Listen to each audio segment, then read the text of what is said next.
محمد علامہ محمد تقی مجلسی جو والد بزرگوار ہیں جنہوں نے شرح من لا یحضر الفقی جو شیخ صدوق کی کتاب ہے من لا یحضر الفقی، اس کی شرح لکھی ہے والد نے علامہ محمد تقی مجلسی۔ دونوں باپ بیٹوں کا لقب علامہ ہے۔ توجہ کریں، علامہ محمد تقی مجلسی، یہ جو ہمارے سامنے علامہ محمد باقر مجلسی جو فرزند ہے، جو ان کی خدمات ہے، ہم ان کو احساس کریں۔ توجہ کریں، بزرگان کس طریقے سے آل محمد کی تعظیم کرتے ہیں، آل محمد سے برکتوں کو حاصل کرتے ہیں۔ یہ علامہ مجلسی جو صاحب کتاب البحار الانوار کہ ایک ان کی کتابوں میں سے چند کتابوں میں سے ایک کتاب بحار الانوار جو 110 والیومز اور 110 جلدوں پر ہے، ان کا لقب علامہ مجلسی کا لقب علماء کے نزدیک کیا ہے؟ علامہ مجلسی کا لقب ہے باب الائمہ۔ آیت اللہ العظمی مرشی نجفی، مرحوم شہاب الدین مرشی نجفی ایک بہت بڑے مرجع گزرے ہیں قم کے، وہ فرماتے ہیں کہ ایک روز میں نے توسل کیا اور علامہ مجلسی، توجہ کریں، علماء کے نزدیک علامہ مجلسی کا مقام اور منزل کیا ہے؟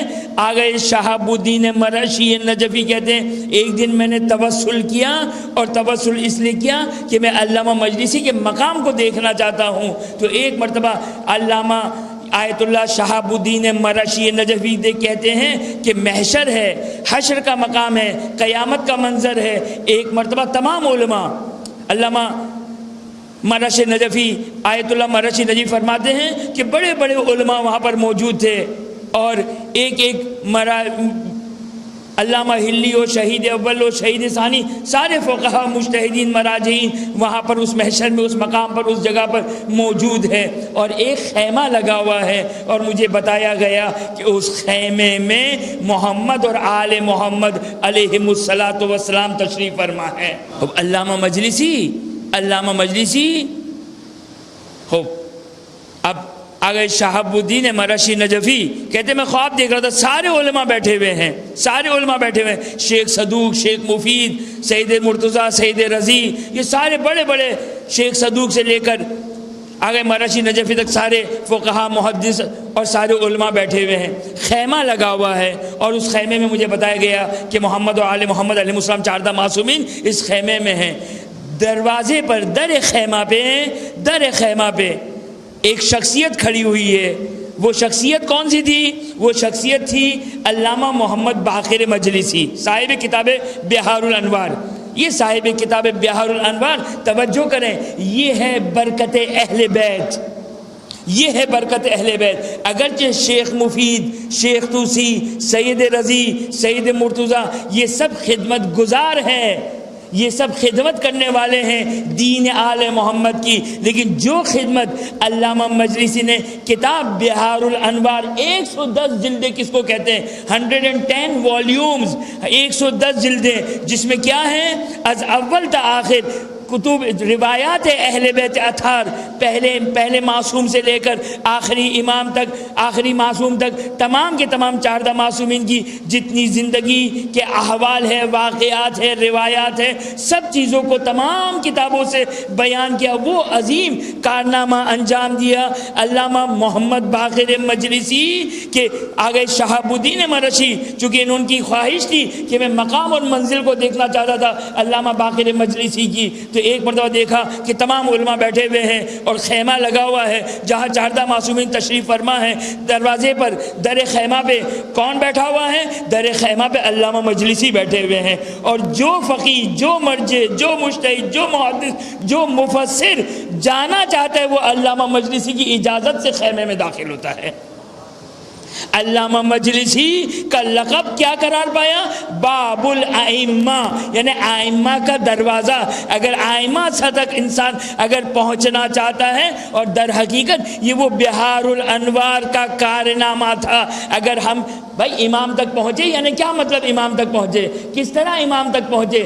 صحیح ہے کہ ہم کربلا جاتے ہیں، نجف جاتے ہیں، مدینہ جاتے ہیں، باقی اتباعت عالیہ زیارت کو جاتے ہیں، یقینی طور پر یہ قرب آل محمد کا سبب ہے، عزاداری قرب آل محمد کا سبب ہے، ماتمداری قرب آل محمد کا سبب ہے، مجلس قرب آل محمد، یہ سب قرب آل محمد کا سبب ہے۔ لیکن اگر انسان چاہتا ہے معنوی طور پر آل محمد سے قریب ہو تو ضروری ہے کہ اس کے پاس آل محمد کی معرفت ہونی چاہیے، اور آل محمد کی معرفت، یہ آل محمد کی معرفت اس لباس کو پہننے سے نہیں آتی ہے، آل محمد کی معرفت روایات آل محمد سے حاصل ہوگی۔ جب ہم روایات آل محمد کو مطالعہ کریں گے، جب ہم دیکھیں گے کہ آل محمد نے خود کس طرح اپنا تعارف کروایا۔ کون کروائے گا آل محمد کا تعارف؟ میں کراؤں گا؟ میری کیا حیثیت ہے بھائی؟ کون تعارف کروائے گا اس امیر المومنین کی، آل امیر المومنین کی،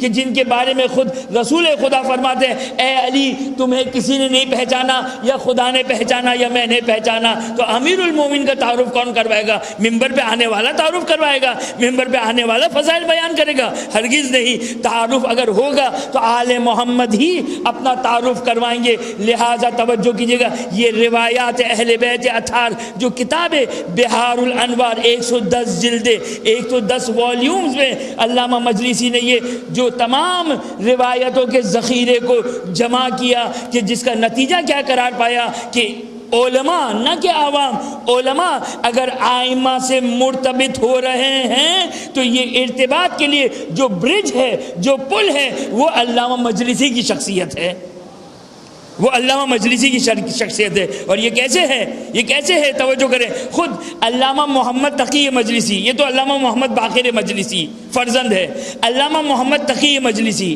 علامہ محمد تقی مجلسی یہ فرماتے ہیں کہ ایک روز نماز فجر، نماز شب کا ٹائم تھا، بس ایک مرتبہ میں نے اہل بیت اطہار علیہ السلام، محمد اور آل محمد علیہ السلام سے توسل کیا، اور توسل کر کے میں نے دعا کی، خدایا مجھے ایک ایسا فرزند عطا کر، ایک ایسا فرزند عطا کر جو نشر علوم آل محمد کرنے والا ہو، آل محمد کے علوم کو نشر کرنے والا ہو۔